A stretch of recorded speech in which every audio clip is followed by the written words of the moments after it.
in the inner city.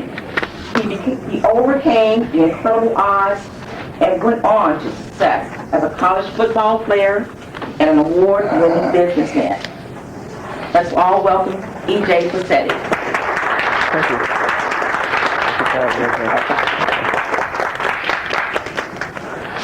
Good afternoon. Good afternoon. All right, thank you for coming out today. It's always a pleasure to be in front of an audience. For one, I can talk and you have to listen. And you don't have anything to say. It's the greatest thing in the world, being the youngest of 9 children and always listening to my older brothers and sisters. How many of you really believe that you have something more and greater that you want to do in your life? That you have not lived your greatest moment yet? That you still have that next day and the tomorrow to make a difference? How many of you really believe that? Show of hands. One of the things that I've been able to be blessed with recently, matter of fact, just this month, this is my 32nd time that I've been in front of an audience. So that's almost every day, well, really more than every day for the month. I started my business just a year ago. I was trained by Les Brown, the one and only. And I remember back in 1992, sitting in corporate America. I was Salesman of the Year for one of the major companies in the world. And at that moment, I thought my career was on its way. I said, I beat everyone in the nation. There's no way that I could be stopped. But at the same time, when I had my meeting with my coach or my manager, he didn't see things the way I saw it. See, he said that I could never train or I could never manage.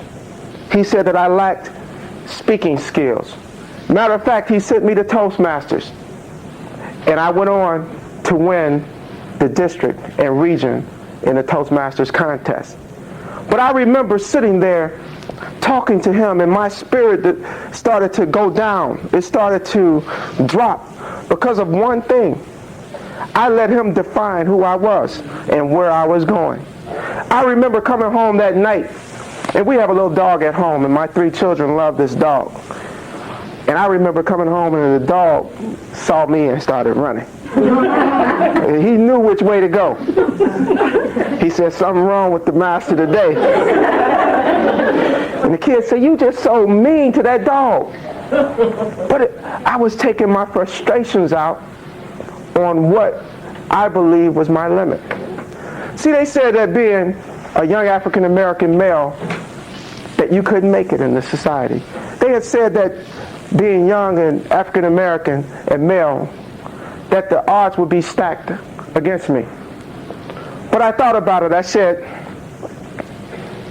what did Dr. King have to go through in order to use a toilet? What did Malcolm X have to go through? What did Harriet Tubman have to go through?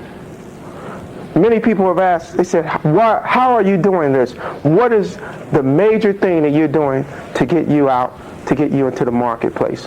One of the things I would let people know is that just like in football, at 2 minutes, there's a drill that's run. At 2 minutes, there's a timeout automatically.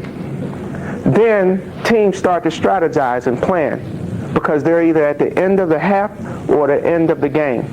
At that time, the strategists say there's an opportunity, there's a chance to win. And they do everything that they can in those last 2 minutes. Sometimes the last 2 minutes of a game, a football game or a basketball game, can last 15 or 20 minutes because it's so much strategy. Part of it is operating and putting that 2-minute drill in your life right now. And I'm going to show you how to do that. Everyone stand up for me right quick. Who in this room knows everyone else in the room? Only one person. I know them all. I know. You know everything about them. I want you to look at someone in the room that you may even know, but you don't know a lot about them. You may not know how many kids they have. What school did they go to? I want you to walk up to a person for 1 minute, tell that person everything about you. And then for that second minute, they're going to tell you everything about them. Go ahead, find somebody. And, go ahead.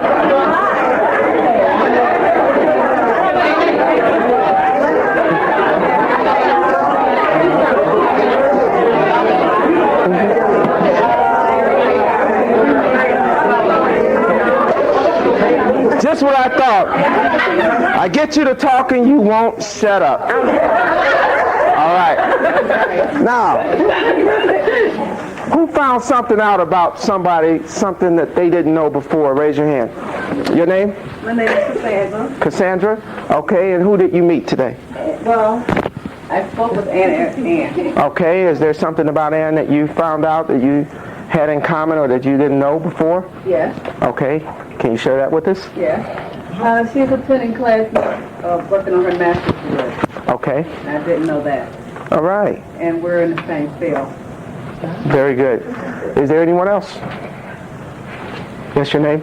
Holly. Holly? I met Candy, and I'd never seen Candy before, and it's kind of unusual because I know most of the faces. Okay. And Candy's relatively new to the organization, and I learned an awful lot about her in 2 minutes. It's surprising if you listen.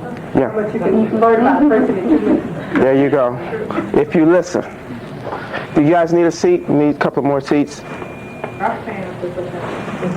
Okay, because we have one here. It's up here. Here's some seats. Here's two up here. Okay. We're listening. We're listening. All right. So, listening and people. If I can say one thing that I want to impress upon you on the time that we have today, is that it's going to be people that make the difference. It's never the buildings, it's never the positions, it's never anything other than people. See, people move other people. That's why I'm here today, because we listen to ourselves. We listen and reinforce from understanding what people have to say and learning. And that's where our greatest contribution is. One of the things that I did over the last year when I started my business, I wanted to become a full-time speaker. In order to do that, I had to leave corporate America, and I had to make that step and that plunge. Now, I'm a husband of 11 years, and this is my wife and my 3 children right here. I have an 11-year-old daughter. She wants to be a scientist. So we're sending her to IIT this summer, and we want to send her to space camp. My son, Mario, is 8 years old. Now, he wants to be a fireman and an engineer. He said he's going to make these things called pajamas. He said when a kid puts these on at night and there's a fire in their house, they won't be burned. This little guy asked me for the aluminum material in order to make these. Scared the heck out of me. I said, the what?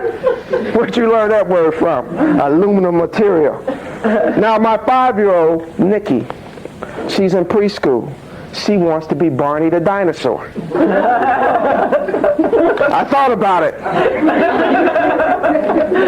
Then she walked up to me and she made a career move. She said she wanted to be Pocahontas now. Now, I thought about this at first. I said, wait, hold it. Come on, Pocahontas. Then I said, Pocahontas did about 150 million at the box office. I said, honey, do you have any of that material over there? Go, Pocahontas, go. See, it's all about dreaming. See, I couldn't go into telling my daughter, my 5-year-old, that she couldn't dream. And I asked her one day, I said, well, why do you want to be Barney? She said, because Barney cares. So in her mind, Barney is positive. Barney was the image. It wasn't that she wanted to be him. It's that she connected with that image and that person.